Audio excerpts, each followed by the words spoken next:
Me, 28M, Senior Associate at top-tier strategy consulting firm. MBA from Wharton, specialized in Lean Six Sigma and operational efficiency. My life is a series of optimized workflows. I sleep in 90-minute cycles to maximize REM. I drink a nutrient slurry for breakfast because chewing is a waste of billable hours. I live in a glass box in Manhattan that costs more than most people earn in a decade. And I deserve it. I am the surgeon of the corporate world. Companies call us when they are bleeding. We come in, cut out the rot, stitch them up, and present a PowerPoint about how we saved their lives. Current assignment, Project Ironclad. Client is a legacy manufacturing plant in the Rust Belt. Family owned for 3 generations, recently acquired by a private equity firm. The PE guys want to flip it in 2 years. They need EBITDA up by 30%. They need costs down by yesterday. They send me. I pack my Toomey carry-on, perfectly folded suits, noise-canceling headphones, and a sense of superiority that weighs more than the luggage. Fly into some regional airport where the TSA agents look like they eat gravel for breakfast. Rent a silver sedan because ostentatious displays of wealth alienate the local workforce. Drive 2 hours through cornfields and decaying towns. Arrive at the plant. It's a monstrosity of red brick and corrugated steel. Smokestacks belching white steam into a gray sky. The sign out front says Holloway Heavy Industries, Est 1948. I check my dashboard. Their numbers are abysmal. Bloated payroll, excessive inventory, slow turnover rates. They are hemorrhaging money on preventative maintenance and employee retention. Dinosaurs. Waiting for the meteor. And I am the meteor. Walk into the main office. It smells like stale coffee and decades of cigarette smoke trapped in the ceiling tiles. Meet the plant manager. Let's call him Frank. Frank is 60, built like a vending machine, hands the size of catcher's mitts. He's missing the tip of his left ring finger. He looks at my tailored suit like I'm wearing a clown costume. "You must be the guy from New York," he says. Voice sounds like a cement mixer. "I'm from the firm, yes. Here to help optimize your throughput," I say, flashing my practiced smile. "Throughput," he repeats, tasting the word like it's sour milk. "Right. Well, don't get oil on your shoes." He walks me to a glass-walled office overlooking the floor. This is my command center. I open my laptop. I pull up the org charts, the shift logs, the supply chain data. It's a mess. Zero digitization. They're using whiteboards and paper tickets to track orders. Paper. In 2024. I almost laugh out loud. Phase 1. Observation. I put on a hard hat and safety vest that fit me poorly. I walk the floor. It's deafening. Clanging metal, hissing hydraulics, the deep thrum of massive generators. Sparks flying from welding stations. I see inefficiencies everywhere. Guys standing around talking. Machines sitting idle while operators check specs. Forklifts taking inefficient routes across the warehouse. I take notes on my iPad, furiously tapping away. Worker A spent 4 minutes conversing with Worker B. Non-value-added time. Inventory pile at Station 4 exceeds lean parameters. Capital trapped in stock. I see a guy sitting on a stool next to a massive hydraulic press. He's reading a newspaper. Literally reading a newspaper while the machine runs. I check his name tag. Sal. I note it down. Sal is stealing company time. Sal is a redundancy. I spend a week gathering data. I build a model that proves we can cut the workforce by 15% and increase output by 10% just by optimizing schedules and reducing idle time. I present it to Frank. He sits in my office, arms crossed, looking at my beautiful charts. "You want to fire Sal?" he asks. Sal was observed idle for 40% of his shift, I explain. "We can automate his monitoring duties." Sal listens to the press. Frank says. "He listens to it?" I ask incredulous. "The hydraulics. They sing. When the pitch changes, it means the seal is about to blow. Sal hears it before the sensors pick it up. He stops the line. We swap the seal in 10 minutes. If it blows, we're down for 2 days. I sigh. Classic tribal knowledge defense. "Frank, with respect, we can install acoustic sensors that are far more accurate than Sal's ears, and they don't require health insurance." Frank looks at me. It's not anger. It's pity. "Do what you gotta do, kid, but you're playing with fire." I ignore him. I report to the PE firm. They love the plan. Execute immediately. Phase 2 implementation. We roll out the tablets. Every worker gets an iPad. They have to log every task. Start job. Stop job. Bathroom break? Material fetch? If they aren't logging, they aren't working.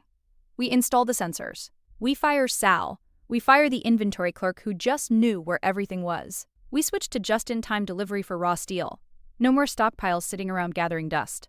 The factory floor looks cleaner. The numbers on my dashboard turn green. Efficiency is up, payroll is down. I am a golden god. The workers hate me. I feel their eyes burning into my back when I walk the floor. They stop talking when I enter the break room. I don't care. I'm not here to make friends. I'm here to make margins. I FaceTime my girlfriend back in NY. She's a PR exec for a fashion brand. It's going great, I tell her. These people are stuck in the Stone Age. I'm dragging them into the 21st century. That's amazing, babe. You're so smart.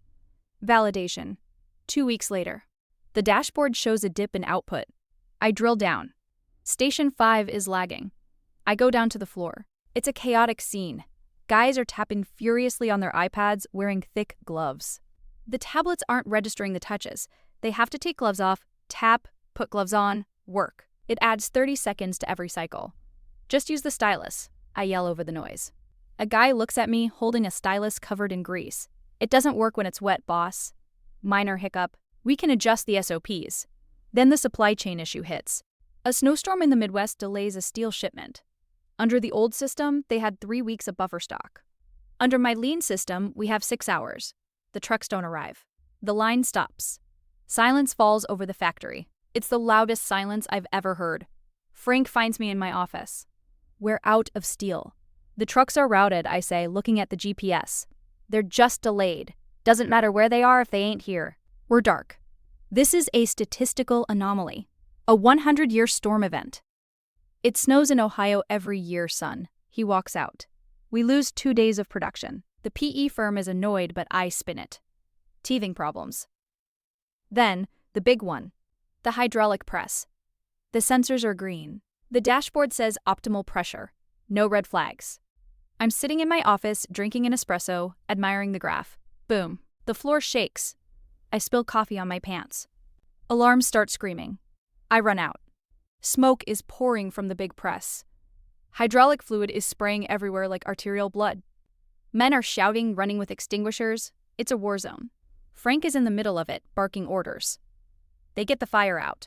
The machine is wrecked. A main seal blew. The piston shattered. How? I stammer. The sensors? The data? Frank walks over to me. He's covered in soot and oil. He wipes his face with a rag. Sensors pick up vibration, he says calmly. But they don't pick up the wheeze. The wheeze? Before she blows, she makes a sound like a dying lung. Takes about 4 hours from the first wheeze to the boom. Sal would have heard it. But the sensor is mounted on the casing.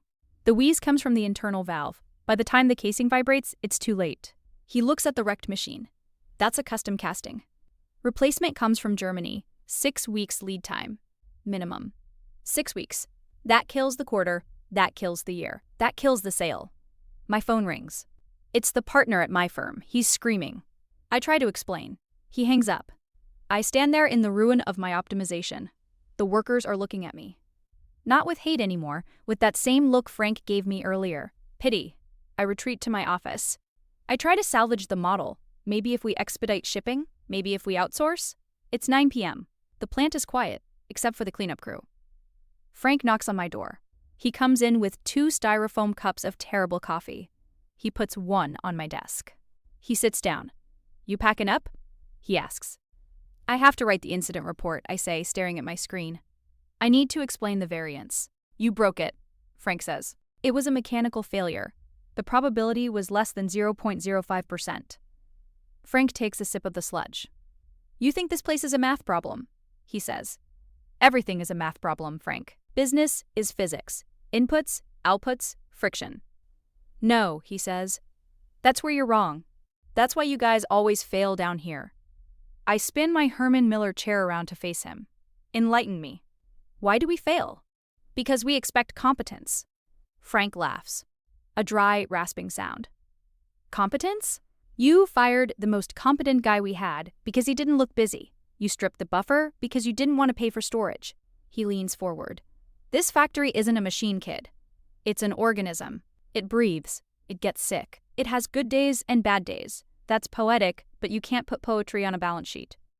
The balance sheet is a picture of the past, Frank says. You're trying to drive a car by looking in the rearview mirror. He gestures to the dark factory floor. You see waste. I see resilience. Resilience is expensive. I counter. Fragility is more expensive. He points at the broken press. That machine is dead because you made the system too tight. You took out all the slack. Slack isn't waste. Slack is the shock absorber. You hit a bump, and because you had no shocks, the axle snapped.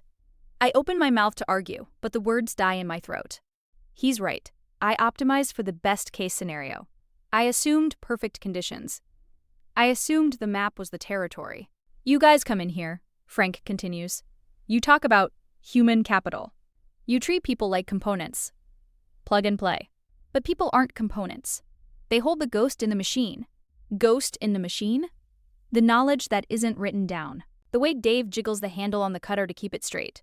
The way Maria knows the humidity affects the paint drying time so she adjusts the mix without asking. You can't put that on an iPad. We call that undocumented variability. We try to eliminate it, and you eliminate the soul of the place along with it. You turn it into a zombie. It moves, but it's dead. And eventually it falls apart. He stands up. You're smart, kid. You got a lot of fancy degrees, but you don't know how things work. You only know how they're supposed to work. He crushes the empty cup. There's a difference. He leaves. I sit there for a long time. The hum of the servers in the corner seems mocking now. I look at my spreadsheet. Cells F4 through G20 are red. Catastrophic failure. I close the laptop. Drive back to the hotel. I call my boss. It's unsalvageable, I say. The equipment failure is total. Fix it, he snaps. I can't. The system was too fragile. I pushed it too hard. Silence on the line. Come back to New York. We'll put a junior team on the liquidation. Liquidation. They're going to scrap the plant. Sell the parts. Fire Frank. Fire everyone. Because I tried to save 15%. I pack my bag. Next morning, I drive to the airport. Pass the factory one last time. See the guys in the parking lot walking in for the morning shift. They don't know yet. They don't know the meteor has already hit. I get on the plane. First class. Champagne before takeoff. I open my laptop to start the next project. Project Velocity, a logistics company in Chicago. Goal, reduce driver downtime by 20%. I look at the blank Excel sheet. I hesitate. I think about Sal reading his newspaper, listening to the song of the machine, protecting the whole damn thing by doing nothing. I close the laptop, look out the window at the clouds. I sip the champagne. It tastes flat. I realize I'm not the surgeon, I'm the disease, and there is no cure for me. The plane banks left, away from the rust, towards the glass towers, where everything makes sense, where nothing is real, where the graphs always go up, until they don't. Be me. Part of the problem. End.